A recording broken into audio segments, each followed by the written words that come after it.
Good evening. I'm Kelly Wright. Thanks for joining us as we spend this next hour together. I always say it because I always mean it. I do hope that wherever you are, that you're safe and well, taking care of yourself and your family, especially in these tough times with the COVID-19 pandemic. Well, my opening observations are about civil rights legends, heroes. As we bid farewell to Representative John Lewis and C.T. Vivian, also Charles Evers, we are reminded of how Vivian and Lewis marched with Dr. Martin Luther King Jr. and struggled with him to achieve civil rights for everyone. In reflecting on their lives, it can best be summed up that they, like Dr. Martin Luther King Jr., had a drum major instinct. Now, Reverend King talked about the drum major instinct during a sermon, and he stated the drum major instinct could be good and it could be wrong in terms of elevating one's ego to make them more self-driven and not purpose-driven. But the good side of being a drum major is what he focused on, and it sums up the contributions and the legacy of Vivian and Lewis and Charles Evers. Dr. King stated this: "I want you to say that I tried to love and serve humanity," when he talked about what would happen at his funeral and what he would like people to say. He wanted to say, if you want to say that I was a drum major, say that I was a drum major for justice, a drum major for peace, a drum major for righteousness, and all the other shallow things will not matter. I won't have any money to leave behind. I won't have the fine and luxurious things of life to leave behind, but I just want to leave a committed life behind, and that's all I want to say. He concluded in very much the same way that Vivian, Lewis, and Evers lived their lives, by stating, if I can help somebody as I pass along, if I can cheer someone with a word or song, if I can show somebody that he's traveling wrong, then my living will not be in vain. And we bid farewell to champions of love, freedom, and peace whose lives have not been lived in vain. And those are my opening observations. Well, talking about those gentlemen and those champions of freedom and love and peace is to also talk about what we're going through today, and that is the COVID-19 pandemic, but also the racial divide that we have. And so on tonight's program, we're going to devote a bulk of that to having a conversation about race. And what better place than to start in the heart of Atlanta, Georgia, where the National Boys and Girls Club is headquartered. The Boys and Girls Club reaches thousands, millions of children throughout the United States. And they're not shy about confronting the issues that we face. So as we begin this conversation tonight, we'll start with some of the boys and girls who are members of the clubs by having you look at their video, which talks about race. The first time that I ever experienced racism was probably when I was 8 years old. I was 7 years old. I was in 6th grade. I was 3 years old when my first encounter. First time I can remember experiencing racism was when I was walking down the street in my own neighborhood with my sister. I went into a convenience store in Compton, California. This one time in class was in my math class, and I go to like an all-white school, so it was only me and a couple kids of color. I was in class, and there's this one kid who was making negative comments towards other races. We were buying a gift for Mother's Day at the mall, and we walked into a store because my dad was set on buying her a bag. When I was going up to put something in the trash, he started saying negative comments towards me and about my race. He was saying stuff like black people smell weird and that I'm N-word with the hard R. My grandma was a cashier, and this man and his son were paying. And they saw a picture of me behind my grandma. They looked at it and said that this N word with the hard ER needs to be hung and thrown down a drain. A car was driving past us, we were walking on the sidewalk, and they yelled out the hard N word with the ER at the end. When I was going to the cash register and checking it out, there was a woman right in front of me, and she looked straight at me. She was particularly white. So she looked at me like a disgusting kind of look. And she told me straight in my face that I would never have a future and that I would never be anything because of the color of my skin. Teacher says, you guys need to pick roles for you guys to do. And one of the roles was to go get supplies and bring it to your table. And I wanted that role because it was the easiest. And then the kid in front across from me, he's like, look, now he's the slave. We were followed all throughout the store. You know, and it was just, as a 7-year-old, I didn't really grasp what was occurring. I just, I felt weird. I felt very uncomfortable and I was scared. And I didn't understand why they were so afraid of us. When I found out, I was shocked because I was only a 3-year-old, and it made me realize that I've had a target on my back all my life. I struggled a lot with other people copying and mimicking what he said and saying it to me. Like, I didn't know how to feel, but it was surprising to me. That's when I first got the talk that I'm a different skin color. My advice for, people who have to deal with this type of stuff, deal with racism at their school and stuff like that, just know that you're not alone and just keep your head together. You got this. Go to someone who you feel like, you could trust. We're not what those words mean. Those words shouldn't hurt us. Make sure to always keep smiling and be happy with your life, because everything is going to be an emotional roller coaster, but it's only you that makes the tracks.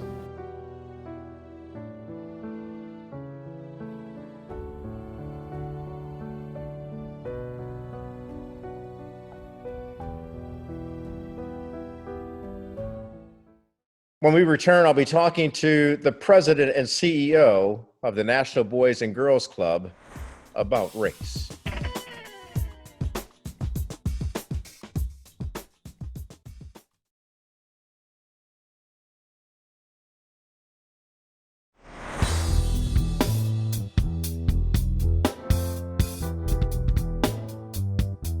Welcome back to the program. So one of the most important things we can have in America is conversation. And one of the greatest conversations we need right now in the midst of a COVID-19 pandemic, in the midst of the racial problems that we've had since the death of George Floyd 2 months ago. And then, of course, there's Breonna Taylor, there's Ahmaud Arbery, and that list goes on.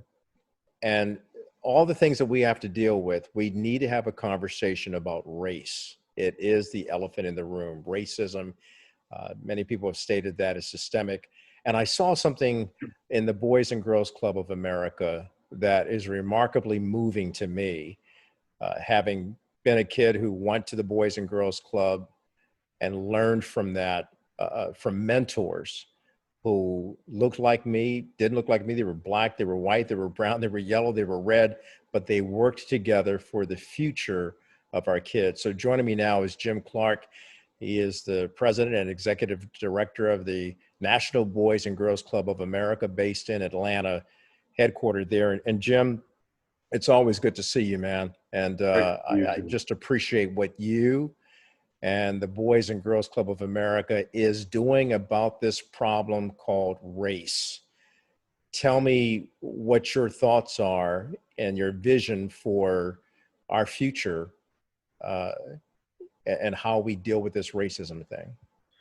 Well, as always, Kelly, thanks for having me on and taking time to talk about the important topics so predominant today in the lives of all of us, but especially youth and kids who need us most.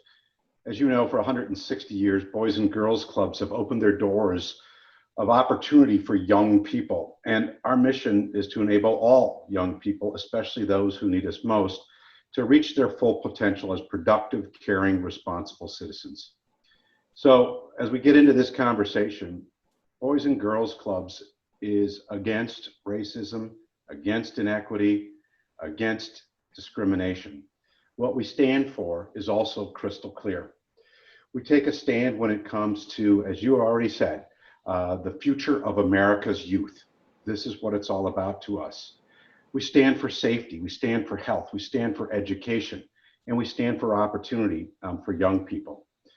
We recognize clearly the impact of systemic racism on the lives of youth and believe that young people should feel safe, have access to opportunities, and feel valued, not just at the club, but anywhere they are in our society.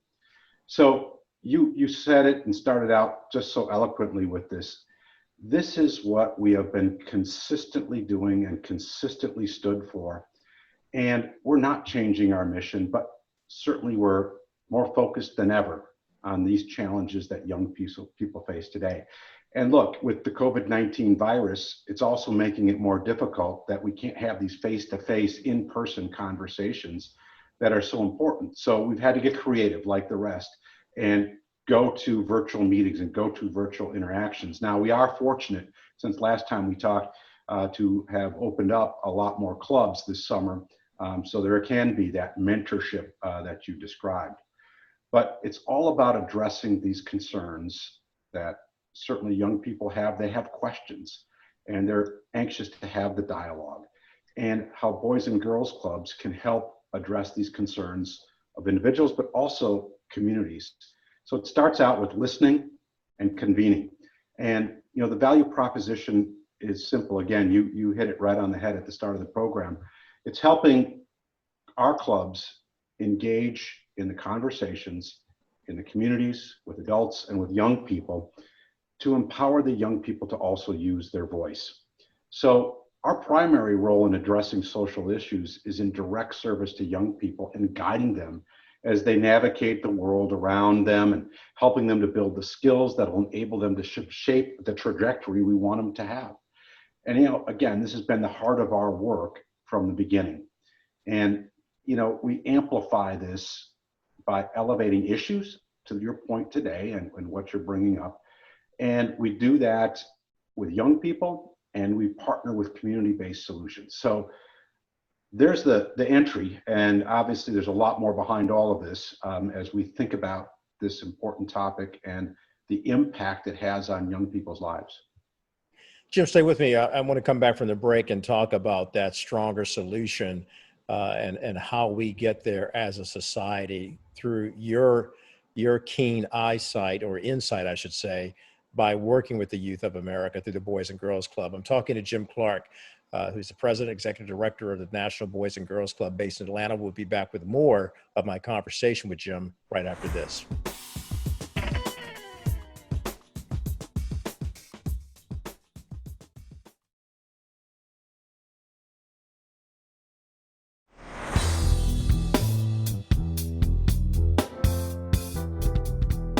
Welcome back to the program. I'm talking to Jim Clark of the National Boys and Girls Club. Jim, you were talking in the previous segment about getting to a solution.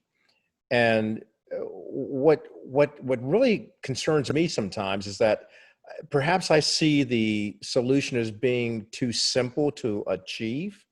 I think it goes back to what Reverend Dr. Martin Luther King Jr. Stated so eloquently, that we must learn to live together as brothers or perish together as fools. That makes it pretty clear, doesn't it? Yeah, it really does. And look, at his words are so true and so impactful today. I just wish we would have been able to fulfill on those words. What's the stumbling block? I keep trying to put my finger on it. I know it's politics. I know it's conservative and liberal and independent thought and these ideologies. I know it's also upbringing, because children don't come into this world hating each other because of the color of one's skin. It's taught. And if hatred can be taught, then love can be taught as well. And that's what I see the Boys and Girls Club of America doing, teaching kids how to love each other and get along with each other. You talked about the collective solution. It starts there, doesn't it? Where you're actually teaching the youth how to achieve their goals, and you're mentoring them, you're helping them. And if you see something that's out of line, you know that it's not coming from your mentors, it's likely coming from the home. Well, Kelly, you're so right in terms of all of the barriers and obstacles, and where it starts and how it starts.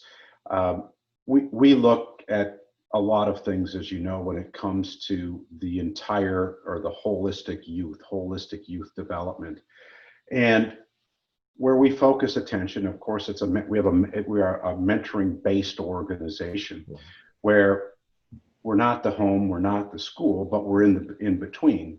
And sometimes it's a bridge, sometimes it's augmenting, sometimes it's supplementing, sometimes it's complementing.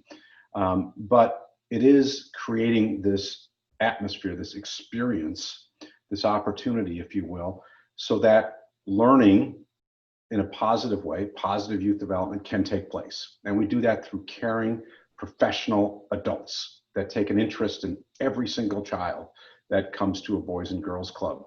And we work to reinforce behaviors that are positive, reinforce simple things, to your point, simple things in life that start to add up, and you don't even know sometimes it's happening, that create this unfortunate and certainly disparate situation that we've been living in. So, there's a lot of listening to be done, and that's first and foremost, and our professionals focus on that.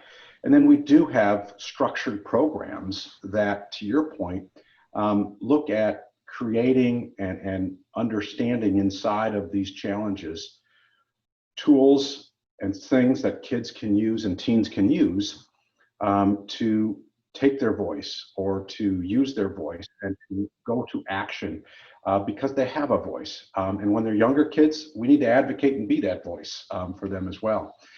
So our programs are designed around an asset-based approach, to your point about love, and about positive youth development, and not a deficit approach. So we try to and work diligently to reverse some of the obstacles or barriers that youth face. We're coming back with more of the program after this.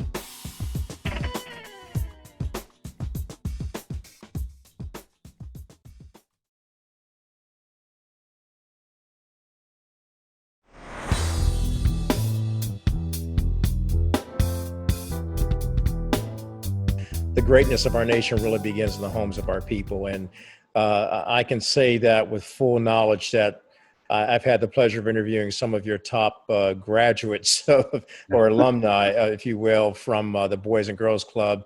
I mean, LeBron James talking to me there in Washington for the Youth of the Year program, and telling me what it was like growing up in his hometown of Akron, Ohio. And he had mentors there.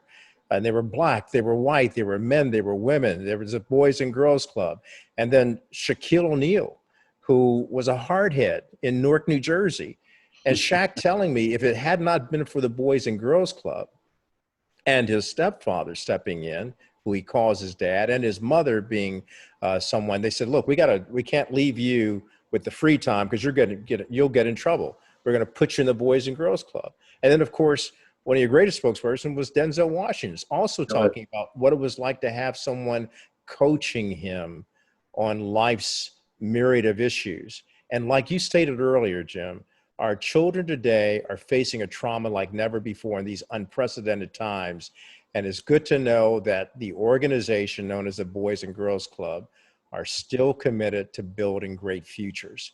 And the reason why I wanted to have you on is because you're dealing with it head on. And we need to let our youth know. And I still believe that as an adult, there are things that we should be learning from you right now. Some of us who are adults, and we've gotten into this space of racial injustice, we need to come to the table and find out what Jim Clark and the Boys and Girls Club of America is engaged in it, because I find that you actively care for each other, and that makes a difference. And to me, I'm just astounded that people in the media aren't talking more about it. Well, Kelly, again, you're spot on. And, you think about this, youth voice, agency, and mobilization have been central to driving positive and meaningful change throughout history. And it's a defining characteristic of what Boys and Girls Clubs are all about and what our enterprise does. As a nation, you're saying this, we can and must demand change. And we have to support Black people and encourage young people to harness their voice, their power, and speak up and take action. And inside of that, it's supporting kids and teens and anyone who faces prejudices as a result of systemic racism. So you are right there in your statement. And we would encourage anyone to go to our website, bgca.org, and you can see there, some of the resources that you're speaking of that are available to anyone to use. How to talk to your teens about racism and discrimination and inequities, for a parent to use, or a role model to use. So our resources are available to anyone who wants to access them as well. So you say this in the exact right way in terms of what we all need to do as a country. And we believe and strongly endorse what needs to happen in this nation. And to support this, we ensure our programs are inclusive, that they are culturally relevant. And we live by that motto to create a great future, as you've said a few times today. That's what we're all about. And we also believe that your zip code shouldn't define what your future looks like. This is about equal opportunity, but it's about access to opportunities and experiences that unfortunately some kids get in this nation and other kids don't. Our job at Boys and Girls Clubs is to level the playing field, change the dynamic for youth so that they too can be successful in life. Jim, I thank you so much. I really do, man. I've known you for a number of years, and I know how busy you are. And I know how busy your team is. You guys are constantly working at this wonderful organization that really is dedicated to not only just saving our youth, but building our future through the youth. And I appreciate you, man. Really do. Well, Kelly, thank you always for reaching out and having me on. And we're proud to have you as one of our Hall of Fame alumni. So thank you for what you do for young people and for our mission as well. Thank you, sir. Jim Clark, good to talk to you, and keep on doing it. We'll keep on following, and this is always a platform for you to utilize anytime. Great. Well, thank you, Kelly. All right. We're back with more after this.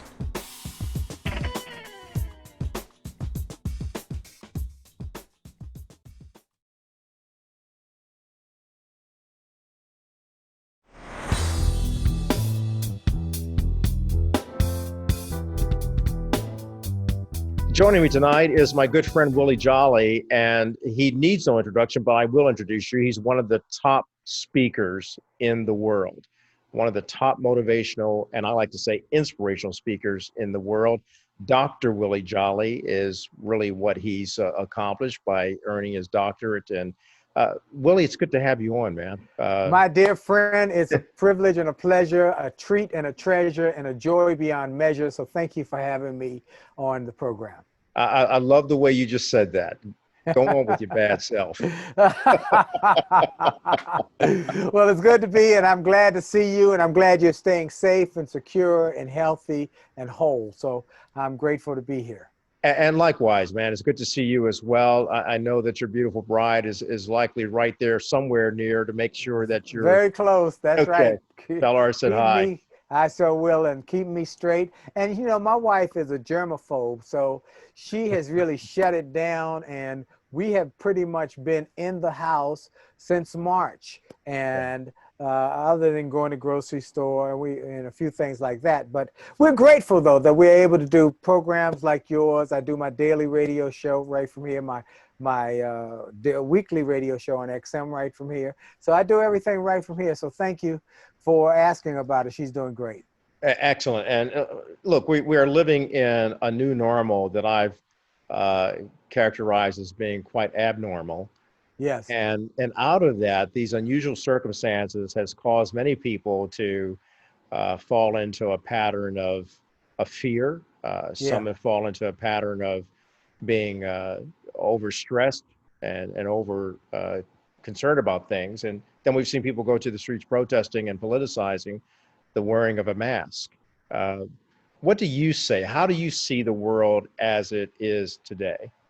Well, we're in an unprecedented time, as we all know, and we are in a time where we're seeing not just one crisis, but multiple crisis moments that by themselves would be front page. But we've got so much going on that it is unfathomable that we would think it would all happen at the same time. So we got a pandemic that is global, and then we are following that by economic downturn, followed by job loss, followed by racial strife, followed by social upheaval. And it all is happening at the same time. In fact, Kelly, I recently told somebody I'm waiting for the locusts to show up, okay? So we've got a lot going on, but how do you get through this? And how do people who are struggling, because many people are having to check themselves into mental health facilities. We've seen a rise in suicides. We've seen a lot of people who are depressed. And so what I've been doing is a lot of interviews and programs to try and help people through this. Many people know that I wrote a book called A Setback is a Setup for a Comeback. And that book went on to be a bestseller, a global bestseller. And that led me or gave me the opportunity to work with Ford Motor Company in 2006, 2007, 2008, when they were in a crisis moment. They were on the brink of bankruptcy. And they brought me in because of that book. And I worked with them 3 years. And in 2009, Ford was able to reject a government bailout and go from losing millions to making billions, in a time where the economy went down and where circumstances in America went down. What was the difference? It was thinking. And so what I have been sharing through the books and through the interviews and through the programming that we do on radio is that in crisis moments, you've got to be mindful of a couple of things that will help get you through it. First of all, understand the word crisis by its pure definition. Is one of the best definitions I've ever heard was from John F. Kennedy. In 1959, he gave a speech, and he talked about the Asian definition of crisis was very profound because it said, one, while you're in a crisis, you have great danger, but at the exact same time, you have a time of great opportunity. And that's what I believe this first is a great time of great danger, but opportunity. Second is that there are some principles that I shared not only in the setback book, but also in the follow-up book, Turn Setbacks into Greenbacks, about how you get through these and not just survive them, but thrive in the midst of them. If you do some historical analysis, you'll see that many great companies that we now know as Fortune 100 companies or major leading organizations started in either depressionary or recessionary times and challenging times. Disney, Uber, Facebook, Microsoft, General Electric, they all started in tough times. So there are opportunities for those who have the eye to see them. That's great, Willie Jolly. That's fantastic information. I want to stay with you and keep you for a little bit longer. Sure. Do you mind? Oh, anything right. for you. You my guy. Okay, this is my folks. Y'all got one of the best in the business on with Kelly Wright. He is just incredible, and what a journalist, and what a man of faith and integrity and character. So if y'all don't know him, let me tell you, I know him. He's a great man. I appreciate you, man. I'm just June's boy. That's right. There you go. We'll be back after the break, and we'll talk more to Willie Jolly.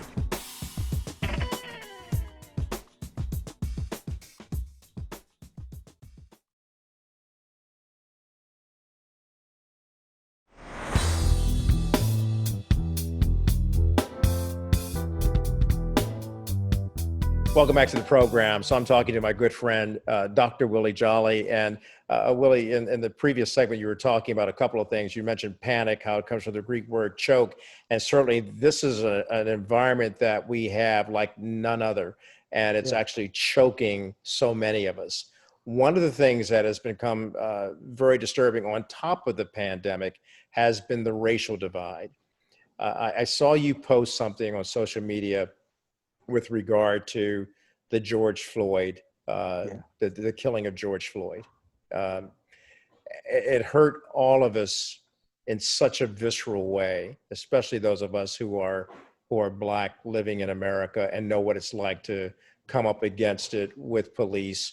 Even though we know there are great police officers out there, you always have in the back of your mind about that one who will not be so wise and so caring about us. And certainly, like I've experienced, you've experienced it.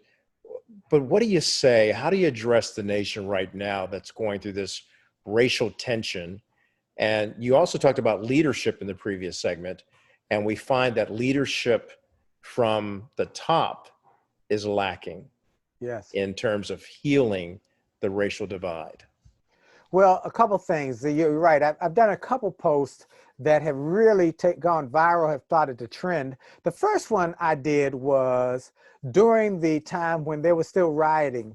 And I felt I had to address that, particularly for many of the young people who were angry and didn't know how to focus that anger. And I talked about my father taking me and my brother, 1968. He was a journalist, and he took us down to 14th Street right after Martin Luther King got killed, the day after, and there were fires, there was looting. We went to a giant food store near our home, about a mile away from our home, and people were looting, and the police had thrown up their hands and said, just take what you want. I said, Dad, can we go in and get some desserts? He said, no. He said, if you didn't buy it, it's not yours. I said, but they're giving it. He said, no. He said, your character and your integrity are not for sale and never to be compromised. Never forget that. And that was a profound impact on so many people. Since then, I've done another one where I talk about the whole concept of Black Lives Matter. We've heard lots of discourse. Some people are not feeling it, and some people are feeling it. And one of the reasons people are not feeling it, a lot of my evangelical friends, a lot of my white friends have said, you know, I'm concerned because it says Black Lives Matter. That means that only Black lives matter, or that no one else, don't all lives matter? And I said, you know what? I taught a class at our church, First Baptist Church of Glen Arden, where you've been to visit. Great church. And so I taught a class on communication. And in that communication class, I say the impact of emphasis can have an impact on your full and complete discourse of a statement. I didn't say you stole that car. I didn't say you stole that car. I didn't say, hey, you stole that car. They say you stole that car. They say you stole that car. You know, every time I change the emphasis, the meaning change. So when you say Black Lives Matter, then many people will get thrown off because they think only Black Lives Matter. But as one of my friends had put a post, he said, Black lives aren't the only ones that matter. I shared with him that the emphasis was at the wrong place. It's Black Lives Matter. Yes. They matter. They matter. My kids matter. Your kids matter. Many of my friends who were white said they'd never had to give their children the talk. I know you know what the talk is. I know what the talk is. Every Black person I know what the talk is. When they get their driver's license, you have to have a talk with them. What to do when they get pulled over. Not if they get pulled over, when they get pulled over. Keep both hands on the steering wheel, pull the window down, pull out your license, and say, officer, what do you want me to do? So when I shared with that guy about the impact of inflection and emphasis, his whole perspective changed. He said, wow. Yeah. He put out another post right after that, said, my dear friend Willie Jolly educated me today that Black Lives Matter. They matter.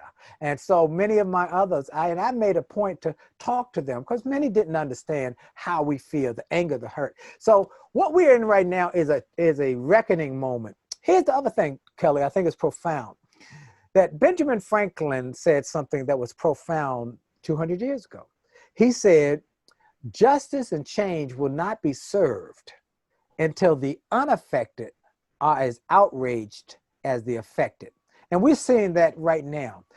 Near my home, they had a Black Lives Matter protest a few weeks ago on a Friday night.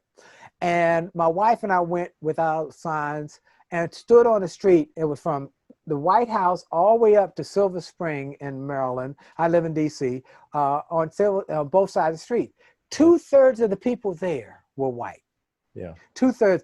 And what we're seeing is white, Asian, Hispanic, Latino, every culture coming out and saying, we saw that video and we were outraged by it and we realized it was wrong. So when you see wrong, as we celebrate the life of John Lewis, and he said, when you see wrong, you have a moral obligation to say something. And particularly people of faith, we must say something and say, that's wrong. Yeah. That's what our leader, the carpenter from Galilee, taught us to speak up for right, to speak up for good, and to make a statement when we see wrong. And so leadership at the top, at middle level, sometimes does not quite see it right. They don't get it. So what we've got to do is we got to lead where we are. Each one of us must make a commitment to not wait for somebody else to say that's wrong or this needs to be done. We lead where we are, right?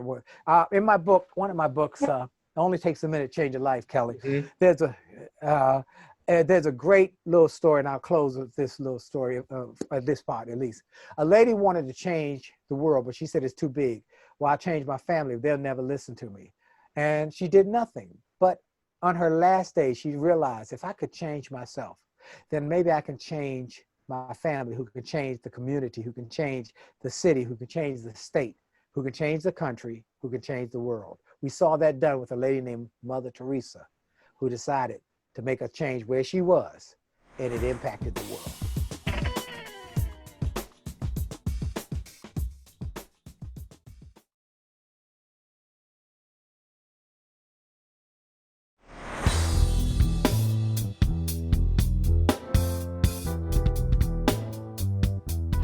Powerful message, Willie, because it really does start with the person that we see in the mirror. Yep. And then we have to go out and effectuate the change. And one, by not being conforming to the culture, but being transformed by the renewing of our mind. That's right. And that's really what you've been teaching so many years. I want to go back to, you just reminded me of how on that day when Dr. King was assassinated and people protesting in the streets, and your father taking you to 14th Street to see what was going on, your father being a journalist. My mother took me out of DC to Hagerstown, Maryland. And when we came back to the city, she took me to the downtown area and said, this is wrong. This is not what it should have been. This is not how we elevate the conversation. And this is not how we bring people to that table of brotherhood, as Dr. King talked about. I will never forget that. Because of that, this is why I like having these kinds of conversations that you and I are having. And this is what so many people miss. And Black Lives Matter is trying to bring that to the table now. And to your point, where so many whites and blacks and people of color are still protesting at Black Lives Matter here in DC. It's a chance, it's an opportunity to really elevate that conversation and also elevate the awareness and the heart so that we can take that seat collectively at that table of brotherhood. Absolutely. It's time for the beloved community, as Dr. King said. And where we do that, we each do a little bit, just do a little bit, do something in your sphere of influence. One of the things I just started doing, Kelly, was, when my wife and I, we were on your show at one of the premiere week, we have a Jolly Marriage on Monday nights on Facebook Live, Happily Married Monday with the Jollies. And then Monday through Friday, I do a daily 1-minute video that is just exploding. And so I want to encourage people, if you will go to winwithwillie.com, winwithwillie.com, you can sign up for your 1-minute video, a powerful, uplifting video, as well as you can see some of the other resources and the song that I put out. And Kelly and I both have something in common. We're both singers as well as speakers, and that's something that why we were friends. And then finally, Saturday mornings, in a time so much bad news, I decided to do a kind of the journalistic approach called the Jolly Good News Report on Jolly Good News Facebook page, and do it live on Saturday morning at 10 o'clock. So we can give people some good news in this time of such challenging news, because what you just said was so true. Many people are struggling through this time and they need some uplift. And I'm glad that they got somebody, you on national television, and I'm doing my little part on the internet. And you're doing it, my friend. You're doing it. So, you know, I'm grateful for that. I got mad love for you, man. You know that. You and D, I love you guys. You are like a brother to me, even though we don't get to talk every day. I just appreciate you coming on the show. Got to have you back. And before I leave, you got to give me, it only takes a minute. I figured you were going to ask for that. Well, I say this to all the viewers and everybody. You have only just a minute, only 60 seconds in it. Forced upon you, you can't refuse it. You didn't seek it. You didn't choose it, but it's up to you to use it. You must suffer if you lose it. Give account if you abuse it. Just a tiny little minute, but your eternities are wrapped up in it. Been a privilege and a pleasure, a treat and a treasure, a joy beyond measure for me to be with my main man, my friend, my brother, Kelly Wright. God bless you. Love you, man. God bless you. Love Thank you. All right. We'll be back with more of the show after this.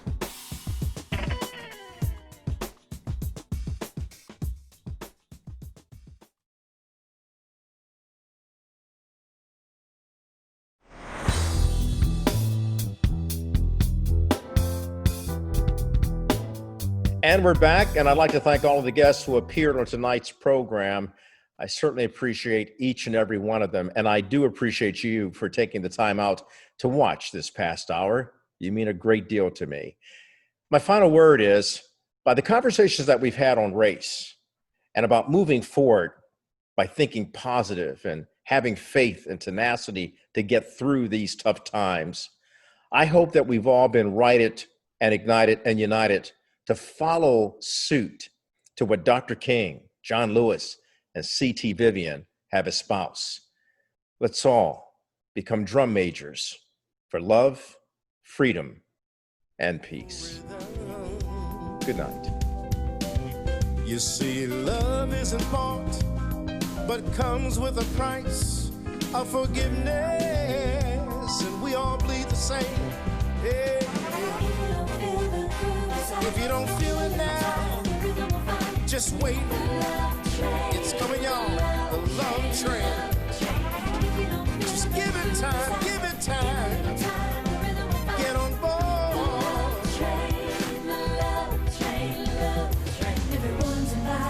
That means you and you and you on the love train. Get on board. All creeds and colors, brothers, all sisters and brothers, and sisters on the love train. Get on board the love train. Everyone's invited. We're all united on the love train. Get on board. All creeds and colors, my sisters and brothers.